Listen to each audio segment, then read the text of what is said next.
umkhuba omubi engubona wenzeka eNingizimu Afrika. Ngiyangizwa ngithi ngaphambi kokuba ngikhuze ngizoqala ngixolisele omunye wabafowethu okhona la kuMaskandi ohlukanisa iminyaka ukhuzana. Ngiyaxolisela kumina bafowethu neza.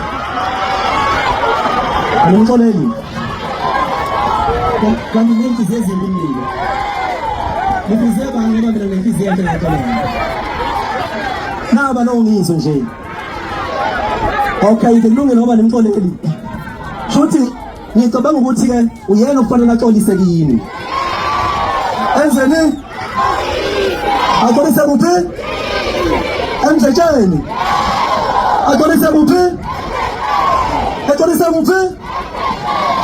Ngokuthi wenzeni? Hayi cha, bafowethu ngiyangazi ukuthi ngumuntu esisoka angithiwanga kakhulu iwawawo. Bengimxolisela naye futhi ngafisa ukuthi axolise kweNingizimu Afrika yonke ngoba yonke isemdletsheni. Awubheka abantu bangakanani, nazi imoto engena nayibona. Usangena ezinye ngithi ngiyabona. Ngicela nimxolele bafowethu, angazi ukuthi woneni kimi, kodwa ngicela nimxolele noma ngabe wenzeni. Okay. Ebese bafowethu ngikhuza umkhubo omubi engubone wenziwa niwenza bafowethu. Ngiyazi ukuthi inhliziyo ayiphakela, kodwa lo mkhuba lona wekani wokuthimisela imbowode nifuna ukunemba istage. Ngicela bafowethu unqamuke niyezwa. Njengoba ngingumholi mina ngipublic figure, into engikhulumayo abantu bayayenza, into engiyithandayo abantu bayithanda, into engayifuna abantu banjani? Into engayifuna abantu banjani ngapha? Into engayithanda mina abantu banjani?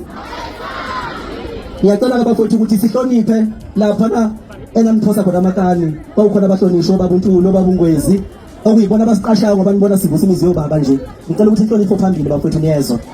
Ngicela lapha niphathe kahle nakweminye imicimbi manisuka la endletsheni bengizonikhuza ngithi ngicela nimxolele ebese bafowethu naye futhi kumele axolise kini. Akukho into kumele kwenzeke ngoba asikaze sixabane napho futhi abakhona, asikaze sixabane futhi asilingani ke nje nangamandla. Lokhu okwenzeke namhlanje kuyakhombisa abaholi bamabala. Ngicabanga ukuthi laba abasiqashayo akaze ngicela uxhaso kubona, asixhasiwe ngoba nibona kunjena nje.